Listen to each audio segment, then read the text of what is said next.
Dengerin aja, siapa tahu ada secercah cahaya yang nembus dalam dada, apa untungnya, apa hasilnya, akan iktibar, oh ini loh jalan yang terbaik, harus apa, memperbaiki diri untuk ibadah kepada Gusti.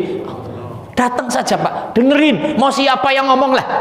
Kalau memang Bapak kok males datang, tapi maunya di rumah sambil santai, silahkan, syaratnya buka YouTube saya.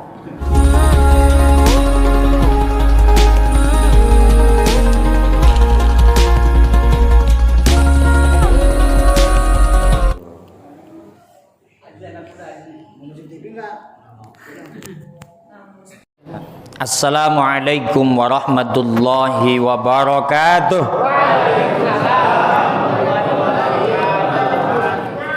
Innal hamdalillahil qail fi kitabihil karim wa huwa asdaqul qailin. A'udzu billahi samii'il 'aliim minasy syaithaanir rajiim. Qad aflaha man tazakka al-ayah. Amma ba'du. Ibu bapak, adik-adik, hadirin wal hadirat, para ustadz, para haji DKM Masjid Jami Al-Falah, peserta jamaah sholat isya dan tarawih pada malam yang ke-14. Mudah-mudahan ibadah yang fardu ataupun yang sunnah diterima oleh Allah Subhanahu wa ta'ala. Malam ini kelihatan berbeda karena masjidnya tambah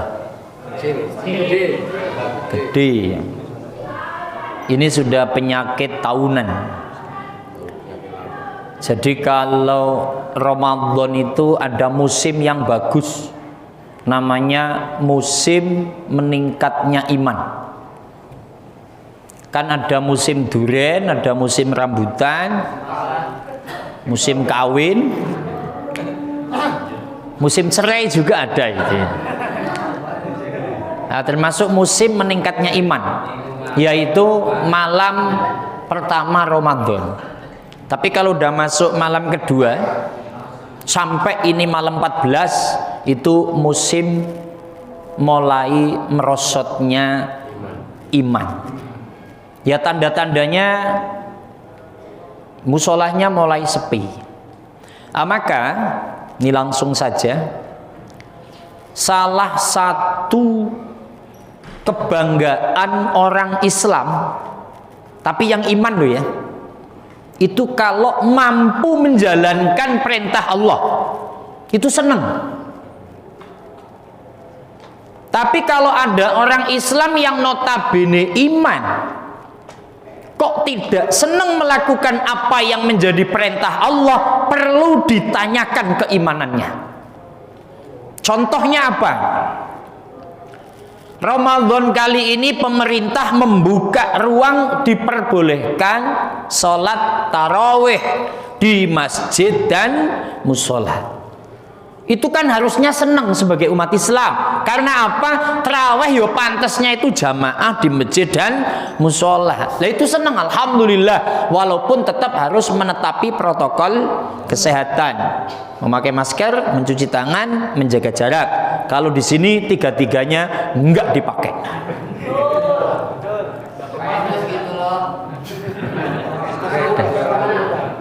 Bukan berarti melawan pemerintah, tapi karena kondisi yang terawih orang sini saja. Kalau banyak pendatang, lah itu meragukan. Yang terawih tonggone dewe, yang tiap hari ketemu, yang yakin sudah steril, itu salah satu yang memberanikan kita. Jadi kalau terawih ya biasa, mepet, datang musola yang nggak pakai masker dan sudah cuci tangan karena yakin semuanya terhindar dari COVID-19. Tapi umpama ngikutin itu 3M itu juga lebih bagus. Tapi kembali, intinya kita kudu seneng, alhamdulillah bisa terawih. Yang kedua, Umat Islam yang iman seneng kalau siang itu mampu puasa. Itu loh seneng. Walaupun secara syahwatiyah, secara nafsu itu males. Tapi seneng. Loh gimana loh Pak? Kalau pagi biasa ngopi, siang makan, sore makan. Loh ini nggak makan, nggak ngopi. Secara nafsu ya kita kepengennya makan, minum, ngopi. Tapi karena panggilan iman, saya bangga karena saya bisa puasa.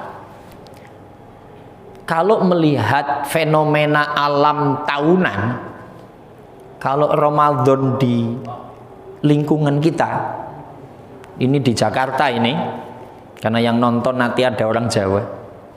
Di kampung ada yang Lampung, ada yang Kalimantan. Ini di Jakarta. Itu Ramadan ini sudah terasa kalau siang kayak nggak Ramadan. Kalau siang sudah banyak yang rokok sama ngopi, betul nggak itu? Apa di sini ada orangnya ini? Mana? Orangnya yang mana itu?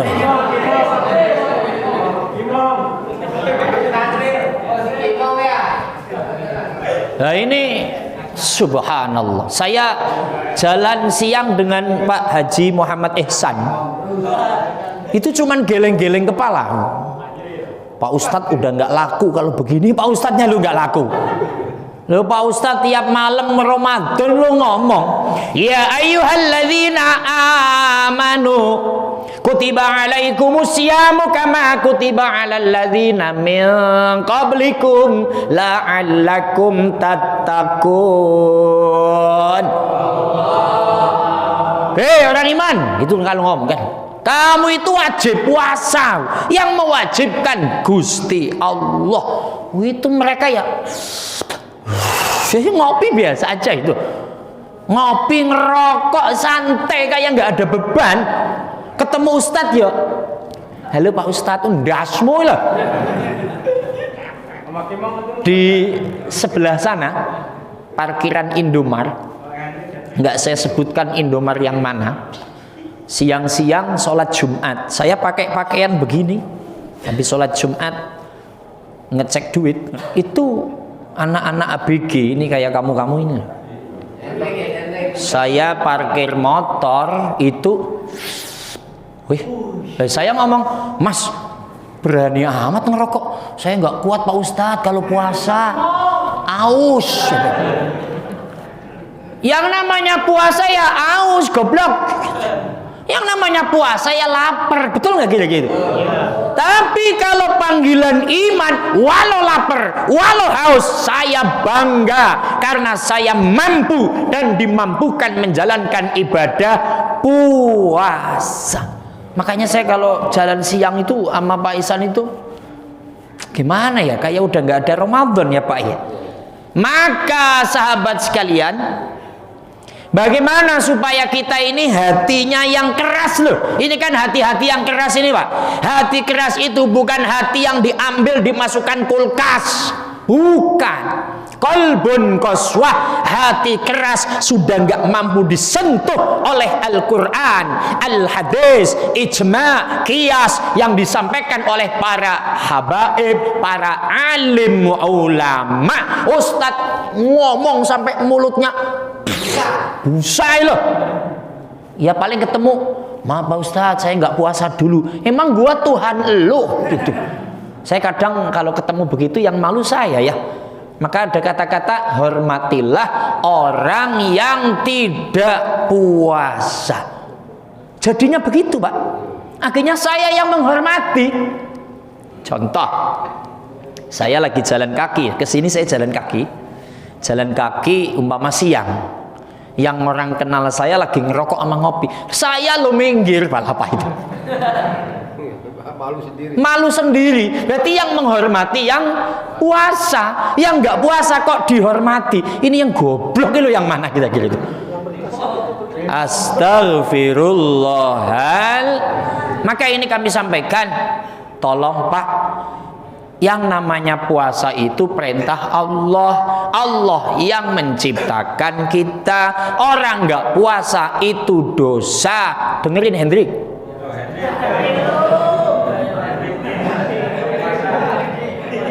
Hendrik kan punya kawan-kawan yang kalau di gang pada ngerokok tuh, puasa itu wajib.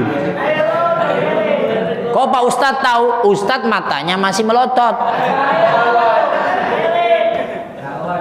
Itu loh. Ustadz masih ngelihat anak gang penus dari yang ujung kaki ujung rambut. Apal saya yang gang penus.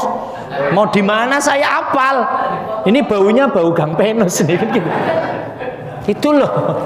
Maka ini diingatkan, anak-anakku, orang tuanya rajin puasa, ayo anaknya latihan.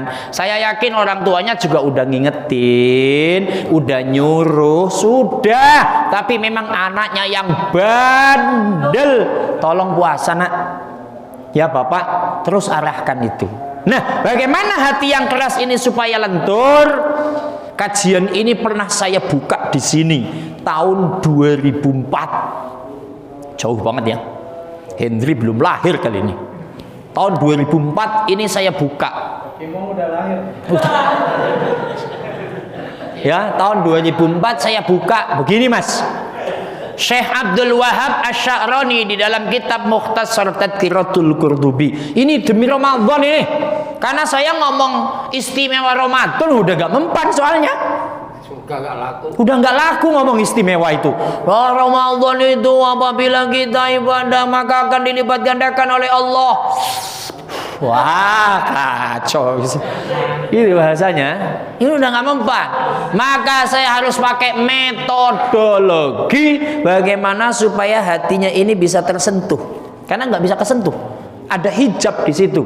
Maka untuk menembus hijab, Syekh Abdul Wahab Asy-Sya'rani menyampaikan, wa'lamu annal qalbal qasiya yalinu insyaallah taala bi umurin. Ketahuilah, hati yang keras yang enggak mempan dengan nasihat, insyaallah akan lentur lama-lama. Dengan apa? Al-awwal, ziyaratul kubur. Wasani, wa khuduri majalis fil wa'di minas sholihin. Wasalisu sima'i man madha minal ibadi waz zuhad war rabi' dzikrul maut. Pertama, ziarah kubur. Ziarah kubur itu sering saya sampaikan. Ini yang orang tuanya sudah pada meninggal. Kita ke makam orang tua lah. Tentu kita akan berpikir, sering disampaikan orang yang sudah di alam kubur pasti akan mempertanggungjawabkan apa yang telah dilakukan. Ayahku dulu hidup, ayahku ahli ibadah, ayahku suka puasa. Itu bertanggungjawabkan di hadapan Allah. Aku yang saat ini sedang malas puasa, aku yang saat ini malas ibadah, lalu apa yang harus aku bawa di hadapan Allah? Insya Allah seperti itu. Atau kita ziarah ke makamnya para alim ulama lah, yang dekat Al-Habib Husain bin Abu Bakar Al-Idrus, luar Batang. Apal namanya? Kesana sih iya bawa bendera ya. Ini pulang kagak puasa lagi. Gitu. Kita ke sana, Al-Habib Husain, beliau wali, keramat, hebat, meninggal, wafat, wali jelas. Saben malam ada yang doain. Kita siapa yang doain? Kalau bukan karena iman dan amal soleh, maka orang hebat pun meninggal, saya juga akan meninggal. Kalau begitu saya harus berubah. Ziarah kubur. Yang kedua, wahuduri majalis fil wa'di minas sholihin. Datang di majelis taklim. Maka ini hebatlah manajemen Masjid Al-Falah Haji Muhammad Ihsan, Pak Ustadz Tobroni dibantu dengan kawan-kawan.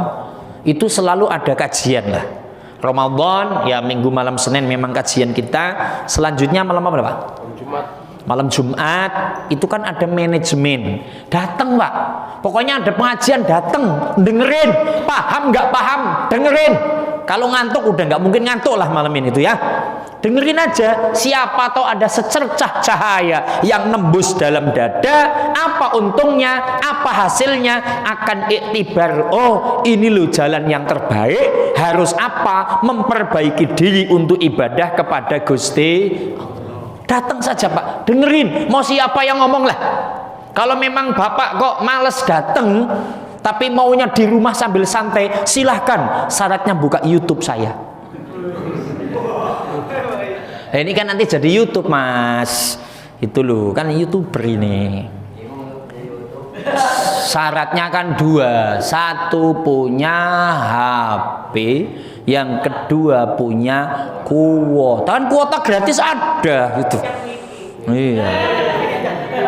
Yang ketiga, wasima iman mabdo minal ngibati wazuhad, mendengarkan cerita-cerita orang yang hebat. Ini salah satunya.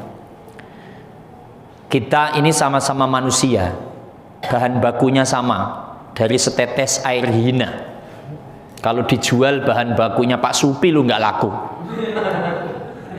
Tapi bahan bakunya ayam yang digoreng itu laku. Bahan baku ayam kan telur, laku dijual. Tapi bahan bakunya Pak Supi lu nggak laku.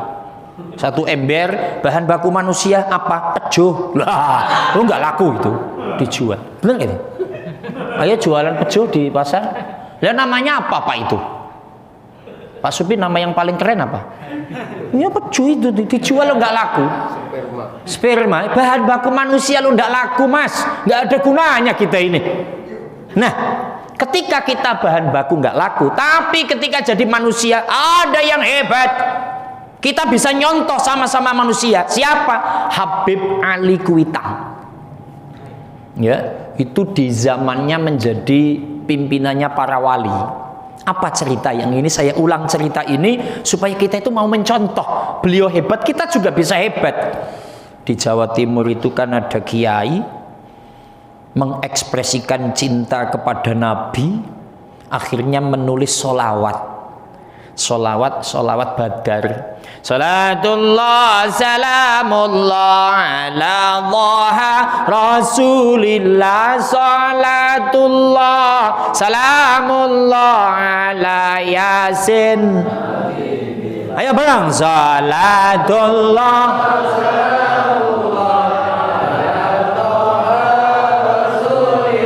salatullah ala yasin. Itu tulisannya panjang. Habis nulis jam 2 jam 3 malam waktu tahajud dimasukin kitab. Malam itu juga konon katanya Habib Ali Kuitang didatangi baginda Nabi Muhammad sallallahu alaihi wasallam. Ali datang ke Jawa Timur, temuin kiai itu, minta tulisan yang barusan ditulis solawatnya. Terus kamu amalkan dan kamu syiarkan. Siap. Paginya konon katanya Habib Ali naik kereta. Ini kereta zaman dulu, uapnya pakai apa? Batu ya. Saya belum pernah naik itu. Emang ada yang udah pernah naik? Sampai sana. Malam lah. Jam 11-an. Langsung ketok pintu. Assalamualaikum. Habib Ali sudah terkenal se-Indonesia bahkan dunia itu. Ketika sampai sana kiainya kaget. Masya Allah Habib, kenapa datang ke sini nggak WA dulu? Oh belum ada HP, nggak WA, belum ada HP, belum SMS. Kok nggak bersurat? Monggo, ngopi lah, makan disuguh. Gerangan ada apa? Kok datang ke sini mendadak, tiba-tiba nggak ada kabar, nggak ada apa? Tulisan yang kamu tulis semalam itu mana? Tulisan apa? Lu kiainya aja lupain. Tulisan yang mana itu yang kamu tulis semalam? Coba diinget-inget. Oh iya, diambil. Gerangan ada apa?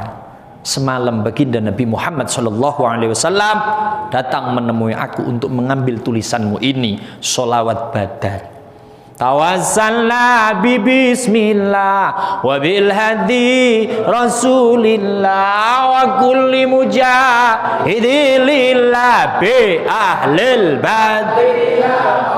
Maka itu tulisan dibawa ke Jakarta, disiarkan, dipopulerkan sampai hari ini. Itu bahasanya dipakai. Maka dalam Jam'iyah Nahdlatul Ulama itu menjadi sholawat wajibnya NU. Artinya apa? Beliau orang hebat, sama kayak kita. Kita bisa nyontoh seperti itu, betapa hebatnya. Dan beliau adalah gurunya para guru, gurunya para masyayikh. Yang keempat, zikrul maut. Nah, kalau ini sering disampaikan, judulnya suruh ingat mati.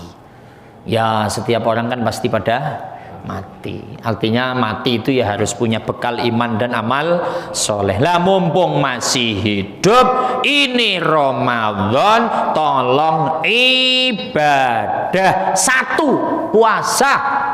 Ini ironisasi, yakin ironisasi. Harus ngomong pakai apa lagi, ini bingung para pendakwah. Ini kan tugas para pendakwah, karena pemerintah nggak ada kewajiban memerintah rakyatnya untuk puasa. Hanya pemerintah menyampaikan amalkan Pancasila, minimal sila yang pertama, ketuhanan yang maha. Itu pemerintah. Bagaimana mengamalkan ketuhanan yang Maha Esa? Kalau Islam, amalkan aturan Al-Quran, Al-Hadis. Kalau bicara Ahlus Sunnah wal Jamaah, ada ijma' dan qiyas. Kalau memang Anda Islam, ikutin aturan Quran apa? Ya ayyuhalladzina amanu, ayo puasa. Itu pemerintah. Lah yang menyampaikan tepuk tularnya adalah para mubaligh. Maka kita menyampaikan ironisasi akhir-akhir ini, orang sudah enggan pada puasa. Tolonglah wilayah kita ini yang orang tua masih ada puasa terus, anak-anak tolong ya, anak-anak puasa, jangan ngumpet-ngumpet di gang ngerokok. Saya ngomongnya harus bagaimana kan gitu, ini ngerokok apa, tolonglah ya. Serius ini, karena orang tuanya juga nyampaikan ke saya, tolong dong Pak Ustadz, sampaikan lagi bagaimana cara kami ngomong. Kami udah nyuruh Pak Ustadz, memang judulnya lingkungan. Lingkungan ini yang bisa menjaga adalah kebersamaan. Ayo saling menjaga supaya regenerasi kita tetap pada puasa. Kesimpulan, puasa terus, sholatnya terus, ibadah terus. Harapan kita, Allahumma inna nas'aluka ridhoka wal jannah. Kita minta ridho Allah dan minta surganya Allah. Wa na'udzubika min sakhatika wan nar, dan minta penjagaan agar enggak dibenci oleh Allah dan tidak masuk nerakanya Allah Subhanahu wa ta'ala. Wallahul muwafiq ila aqwamit thariq. Assalamualaikum warahmatullahi wabarakatuh.